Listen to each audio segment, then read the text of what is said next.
आपका हमारे ATR Urdu channel में खैर मकदम है। जैसा कि हम इससे पहले एक सिंफ गीत के बारे में पढ़े हैं, तो और हमने ये पढ़ा कि एक दो तरह के शायर हो गए तकरीबन, मुशायरों के गीतकार, इसी तरह से फिल्मी गीतकार। तो आज हम एक गीतकार के बारे में पढ़ेंगे जिसका नाम है साहिर लुधियानवी। तो देखिए, असल नाम अब्दुल है, यानी साहिर लुधियानवी का असल नाम अब्दुल है, जबकि साहिर इनका तखल्लुस है।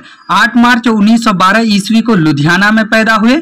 साहिर के वालिद चौधरी फजल मोहम्मद हैं, दादा फतह मोहम्मद नामी गिरामी ज़मींदार थे। तो पूछा जाता है वालिद का नाम फजल मोहम्मद है। 1912 ईस्वी को लुधियाना में आप पैदा हुए हैं। सरदार बेगम उनकी वालिदा थी। ये पूछा जाएगा इनकी वालिदा का क्या नाम है, तो सरदार बेगम है। साहिर के वालिदैन के आपसी ताल्लुकात अच्छे नहीं रहे और दोनों में अलहीदगी हो गई थी। साहिर अपनी वालिदा के हमराह रहे, यानी वालिदा के साथ। माँ बेटे की सरपरस्ती उनके मामू अब्दुल रशीद ने की, यानी दोनों की सरपरस्ती अब्दुल रशीद ने की। तो आपको ये पूछा जा सकता है उनके सरपरस्त कौन थे, उनके मामू थे जिसका नाम अब्दुल रशीद था। साहिर ने मालवा खालिसा स्कूल में फैयाज हरगानवी से उर्दू और फारसी का दर्स लिया। आपको पूछा जाएगा कि उस्ताद का नाम क्या है, तो फैयाज हरगानवी है।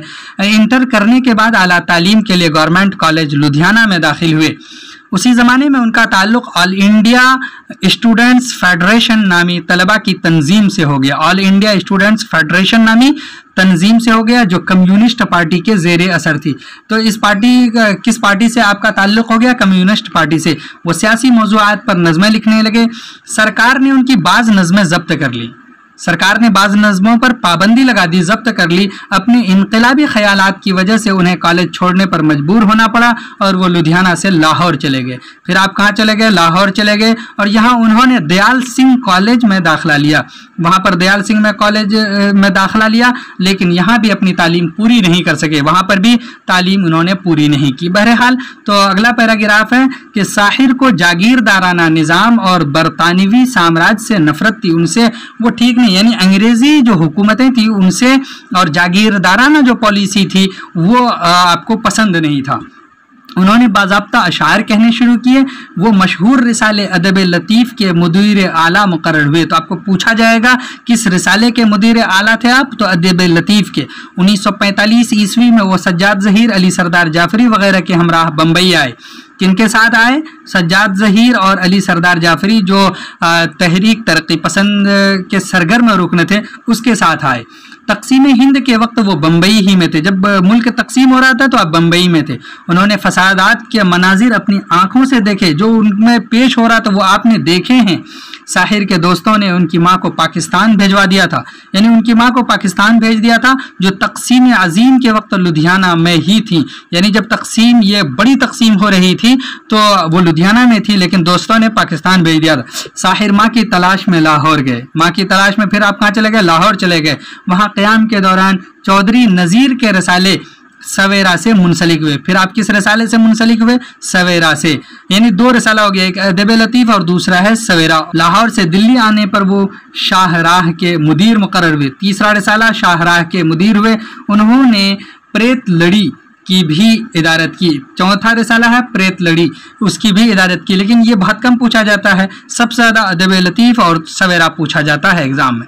उसके बाद मई 1949 में भीमड़ी यानी बम्बई में तरक्की पसंद मुसन्निफ़ीन की कॉन्फ्रेंस में शिरकत की। क्योंकि आप देखिए, सज्जाद ज़हीर और अली सरदार जाफरी के साथ आए, गोया कि उनसे ताल्लुक़ हो चुका था।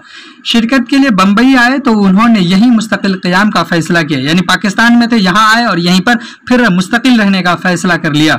नगमा निगार की हैसियत से उन्होंने ज़बरदस्त शोहरत हासिल की। नगमा निगार की हैसियत से आपने शोहरत पाई है। पूछा जाएगा किस हैसियत से साहिर लुधियानवी की शोहरत हुई? नगमा निगार की हैसियत से हुई है। 1971 ईस्वी में उन्हें पद्मश्री के खिताब से नवाजा गया। उन्हें इसके मजमूए आओ कोई ख्वाब बुने पर सोवियत लैंड नेहरू अवार्ड भी पेश किया गया। सोवियत लैंड नेहरू अवार्ड उनको आओ कोई ख्वाब बुने पर पेश किया गया। पूछा जाता है आओ कोई ख्वाब बुने पर कौन सा अवार्ड उन्हें दिया गया था, तो स्विट्जरलैंड नेहरू अवार्ड। साहिर जिंदगी भर कंवारे रहे, इन्होंने शादी नहीं की। जुलाई 1976 ईस्वी में उनकी वालिदा का विसाल हुआ तो वो बुझ से गए और ख़ुद भी 25 अक्टूबर 1980 ईस्वी को इस जहां से रुखसत हो गए, यानी इनकी वफ़ात 1980 ईस्वी में हो गई और बम्बई में मदफून है आप। आओ कि कोई ख्वाब बुने, परछाइयाँ, तलखियाँ, गाता जाए बंजारा और आखिरी नजरानी उनकी किताबें हैं। तो अब ये एग्ज़ाम में पूछा जाता है परछाइयाँ या तलखियाँ किन की किताबें हैं और किस पर उनको स्विट्जरलैंड नेहरू अवार्ड मिला। आओ कि कोई ख्वाब बुने। आपने यहाँ पर साहिर लुधियानवी के बारे में पढ़ा। 1912 में लुधियाना में पैदा हुए, वालिदा सरदार बेगम थी, उनके साथ हमेशा रहे आप, और मामू अब्दुल रशीद ने आपकी परवरिश की। आपके उस्ताद फैयाज हरगानवी हैं, आप कम्युनिस्ट पार्टी से जुड़े और फिर आपने इनकलाबी ख्यालात की वजह से कॉलेज छोड़ना पड़ा, फिर लाहौर चले गए। दयाल सिंह कॉलेज में आपने दाखिला तो लिया लेकिन तालीम मुकम्मल नहीं की।